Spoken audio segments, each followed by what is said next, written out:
নমস্কাৰ বন্ধুসকল, স্বাগতম জনাইছোঁ নিৰ্মল ব্লগ ইউটিউব চেনেললৈ। আমি যে ঘৰ বনাবলৈ কিছুমান সামগ্ৰী ব্যৱহাৰ কৰোঁ, তাৰ ভিতৰত আছে আমাৰ চিমেণ্ট। তো চিমেণ্টে কেনেকৈ কিদৰে তৈয়াৰ কৰা হয় চিমেণ্টটো, তো তাকে অলপ আলোচনা কৰিবলৈ এই ভিডিঅ'টো বনাইছোঁ। তো ভাল লাগিলে লাইক, কমেণ্ট, শ্বেয়াৰ আৰু ছাবস্ক্ৰাইব কৰিবলৈ নাপাহৰিব।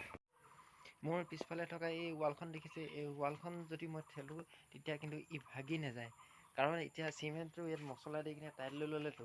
তো এই চিমেণ্টটো কেনেদৰে ক'ৰ পৰা কি বস্তু লাগে তৈয়াৰ কৰিবলৈ, তো তাকে অলপ জানিবলৈ আমি পকা ঘৰ বনাবলৈ ব্যৱহাৰ কৰা এবিধ সামগ্ৰী হৈছে চিমেণ্ট, যাৰ অবিহনে আমি পকা ঘৰ বনোৱাটো কেতিয়াও সম্ভৱেই নহয়।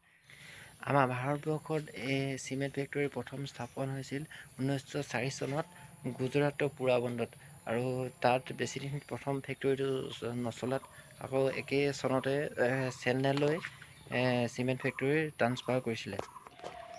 চাওক, আমাৰ ভাৰতবৰ্ষখন হৈছে পৃথিৱীৰ দ্বিতীয় চিমেণ্ট উৎপাদনকাৰী দেশ, য'ত 502 বিলিয়ন টন চিমেণ্ট উৎপাদন হয় প্ৰতি বছৰত।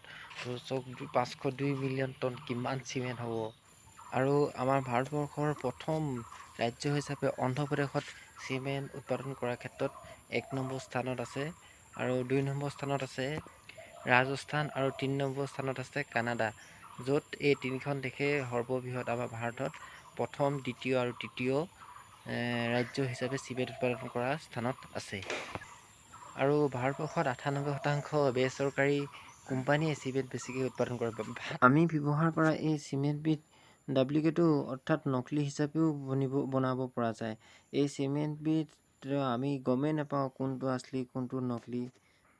চাওকচোন কেনেকৈ বনায় চিমেণ্ট।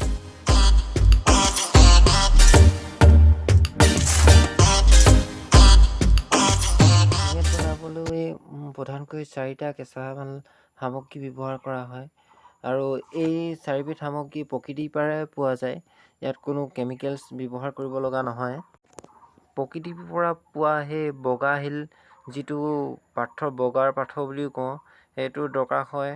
আৰু ৰঙা মাটি, যিটো মাটিটো অলপ খান্দিলে মানে তাৰ তলত ওলায়, সেই ৰঙা মাটিটোৰ প্ৰয়োজন। আৰু এবিধ সামগ্ৰী হৈছে ক'লা শিল, যিটো আমি সাধাৰণতে দেখিয়ে থাকোঁ, সেই ক'লা শিলটোৰ প্ৰয়োজন হয়। প্ৰকৃতিৰ পৰা পোৱা এই বগা পাথৰটো সাধাৰণতে পাহাৰবোৰত থাকে, আৰু পাহাৰবোৰ ডাঙৰ ডাঙৰ বুম ফুটাই কিনে আৰু গোটেই পাহাৰটো খান্দি পেলোৱা হয়। খন্দাৰ পিছত ইয়াক JCB সহায়ত ডাম্পাৰ বা তেনেকুৱা যিবোৰে বস্তু নিয়ে তেনেকুৱা গাড়ীত লোড কৰি কিনে ফেক্টৰীলৈ লৈ যোৱা হয়, আৰু ফেক্টৰীলৈ নি কিনে বস্তুবোৰ প্ৰথমতে ধুই লোৱা হয়। আৰু এনেদৰে চাওক কি ধুনীয়াকৈ ধুই কিনে মেচিনৰ ভিতৰলৈ লৈ গৈছে। এয়া ধুনীয়াকৈ চালিছে, ধুনীয়াকৈ চকনা ধুই এটোৱাৰ পিছত গোটেই 3বিধ সামগ্ৰী মিক্স কৰিবলৈ এডাল পাইপত ভৰাই দিয়ে, আৰু সেই পাইপডালত গৰম উষ্ণতা দি কিনে ভৰাই, যাতে বস্তুটো সোমাই কিনে তাত গৰম উষ্ণতা দিয়াৰ ফলত তাৰ ৰাসায়নিক যিটো বিক্ৰিয়া সেইটোৰ সৃষ্টি নহয়, তাৰ বাবে।